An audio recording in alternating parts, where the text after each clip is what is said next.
What kind of neighborhood cop pulls a loaded gun on a woman just for jogging? That's the question I was screaming in my head when I saw the security camera footage. My wife, Sarah, stood there, hands slightly raised, cool as ice, while some wannabe Rambo in a tactical vest screamed at her like she'd robbed a bank. His hands shook, finger twitching near the trigger, all because she didn't have an ID badge to walk her own street. He didn't know who he was messing with. Sarah wasn't just any resident of Meadowbrook Estates. She'd spent a decade in special forces, training operatives to neutralize threats in places most people can't even pronounce. She could have ended him with a paperclip. But she gave him one chance to back off. He didn't take it. 2 seconds later, he was eating asphalt, his gun skidding across the pavement, and his ego in pieces. That was just the spark. What came next turned our quiet suburb into a battlefield, and trust me, you're not ready for how it went down. We'd moved to Meadowbrook for a breather. Sarah craved calm after years of classified ops and late-night missions. Me? I just wanted fast Wi-Fi and a corner to code in peace. The neighborhood looked perfect: manicured lawns, kids on bikes, the kind of place where you'd expect potlucks, not problems. But by day 2, something felt off. The air was too still, like the calm before a storm. On day 3, a golf cart rolled right into our driveway. No knock, no courtesy. Behind the wheel was Linda Voss, HOA president, with frosted hair, crimson lipstick, and a clipboard that looked like it could double as a battering ram. She didn't smile, she grinned, the kind of grin that says, "I own you." "Welcome," she chirped, handing me a binder labeled SAW Community Standards SAW. ID policies, law and height rules, and the 6 p.m. visibility ordinance. For safety. I blinked. Visibility what? Her eyes sharpened. No one's allowed in public areas after 6 p.m. without an HOA-issued badge. We've had outsiders. I glanced at Sarah, who was silent, her jaw tight. Linda added, "Oh, and your shrubs are 1.6 inches too tall. We measure." She winked, then zipped off. I muttered, "This isn't a neighborhood, it's a prison with better landscaping." Sarah flipped open the binder, scanning it like it was enemy intel. "She's weaponizing fear," she said, voice low. "That's not control. That's a cover." I looked at her. "So, what's the play?" She snapped the binder shut. "We watch. We document. And if she pushes, we burn it down." It was a Tuesday evening, crisp and quiet, the kind where streetlights hum softly and the world feels like it's holding its breath. Sarah laced her sneakers with that same precision she used for everything: tight, deliberate, like she was gearing up for a mission, not a jog to the train station to pick up her nephew. Hoodie on, hair tied back, she stepped out without a word.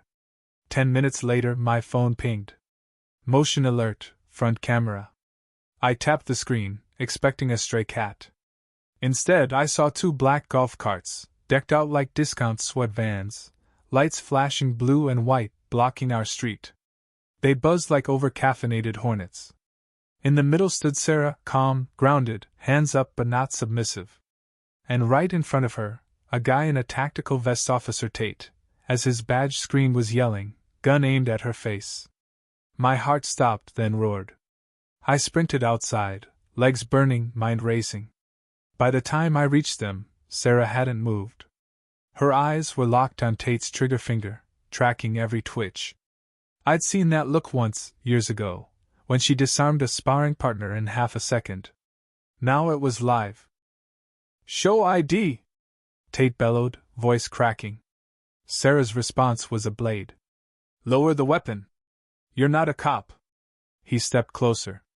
"I'm HOA security. No ID after 6 p.m. means you're a trespasser." Sarah didn't flinch.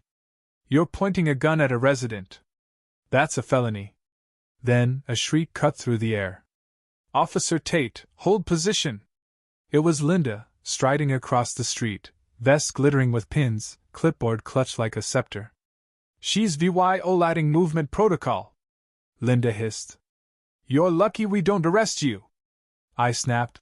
"She was jogging, you lunatic." Sarah's hand twitched. In a blur, Tate's gun hit the ground, he yelped, and Sarah had him face down, arm twisted in a hold that looked like it hurt just to watch. She leaned in, voice calm. "Next time, don't bring a prop to a real fight." Linda gasped, clutching her clipboard. "You assaulted an officer!" I stepped forward. "No, you just greenlit a gun on my wife." 5 minutes later, real cops arrived. One glanced at Sarah's ID, then at Linda. "She's clear." "You're not." Tate groaned into the pavement. Linda's face burned red. The neighbors watching from their porches would never forget what they saw.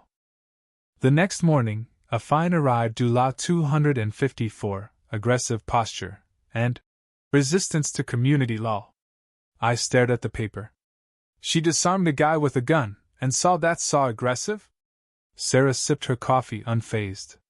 Then the HOA newsletter hit every inbox. Saw unknown female assailant attacks security officer. Stay VY Gallant. Saw they called Sarah saw unknown saw. That afternoon, HOA speakers blared Linda's voice. "Report anyone without a badge. Not everyone here belongs." Neighbors started avoiding us, peeking through blinds. Linda was turning the block into a snitch network. That night, she showed up at our door, all smiles, holding a pink envelope. "Mediation," she cooed. "If Sarah apologizes to Tate, we'll cut the fine." Sarah read the letter, then looked up, voice like a knife. "This isn't mediation. It's blackmail with glitter." Linda's smile faltered. "Don't escalate." Sarah stepped closer. "You fired the first shot. Let's see who's left standing." Linda turned and left, heels clicking like a countdown. By Friday, Linda went nuclear. New flyers on every door, saw ID checks now mandatory 24/7. Refusal means enforcement. Saw Sarah taped one to the fridge like a war trophy. "She thinks she's untouchable," I said. Sarah's eyes were steel. "Let's test that." She vanished into her office. An hour later, 3 monitors glowed, 2 phones pinged, and an encrypted drive hummed. She was mapping HOA cameras, patrol routes, even Tate's charging schedule 2:15 to 2:40 daily, same outlet. "Are you hacking them?" I asked. "No," she said, fingers flying. "Their system's cloud-based. Default password. Amateur hour." A feed popped up, Linda pacing the HOA clubhouse like a dictator mid-rant. Sarah dug deeper, pulling records. The HOA board included a disbarred attorney and a guy with a sealed assault charge. Then she found the gold. Dula 98,000 paid to Saw Safe Haven Security Saw, a shell company tied to Linda's cousin. "It's a racket," Sarah muttered. She made one call, voice clipped. "Need audit confirmation, Meadowbrook HOA. Discreet." She hung up, whispering. "Linda wants a fight. I'll give her a war." Monday, our kitchen was mission control printouts, bank traces, surveillance stills, all pointing to Linda. 6 fake vendors, Dula 280,000 siphoned from dues, wired to Linda's family businesses. Tate's security team? No training, one with a suspended gun permit. Sarah cross-referenced everything, then sent a dossier to a federal contact from her old counterterrorism days. 2 days later, a blurry video hit the neighborhood's social media. Sarah disarming Tate, her voice steady.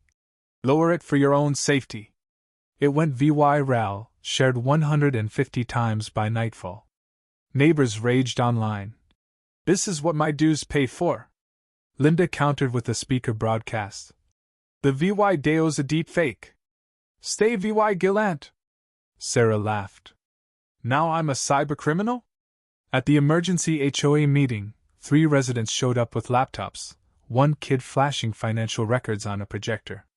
"Who's Linda's cousin?" someone demanded. Linda stammered. Sarah's voice cut through, live-streamed. "It's not a theory. It's an audit. Full reports with the feds." The room erupted. Linda fled. The council hearing was electric news crews, packed chairs, Linda in a suit that screamed desperation, dragging Tate in a sling. She ranted for 20 minutes, while viewing a slideshow with Sarah photoshopped next to a drone. The crowd snickered. Sarah stood, no theatrics, just a folder. She laid it out: fake contracts, illegal surveillance, Dula 280,000 stolen. She held up a USB. This is Meadowbrook's server, legally accessed. It's with federal oversight. Her voice dropped. I train agents to spot corruption. Linda's not a leader, Salich. The council chair, a retired colonel, nodded. Thought I knew you, ma'am. Linda shrank. The truth gutted her. 3 days later, Linda tried one last stunt. Tate roared up in his golf cart, megaphone blaring, demanding Sarah's audit papers. She stepped aside. He swerved, hit a hidden trench from one of Linda's fake contractors, and crashed into a bush.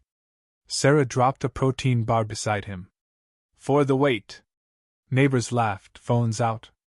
The next day, the city attorney dissolved the HOA, froze its records, and charged Tate with reckless endangerment. Linda faced fraud fines and a lifetime HOA ban. Sarah watched from our porch, tea in hand, as kids biked freely. But at dawn, a black SUV pulled up. A man in a suit handed her an envelope.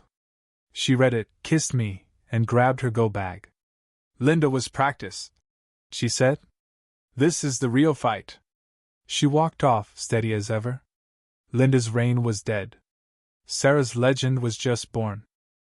Fear built Linda's empire: badges, fines, guns. Sarah didn't scream or swing. She used truth, sharp and relentless, to tear it down. Power isn't a clipboard or a title.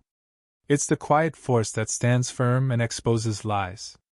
If you faced an HOA tyrant, would you fight like Sarah? Drop your story. This war's over, but the next one's always coming.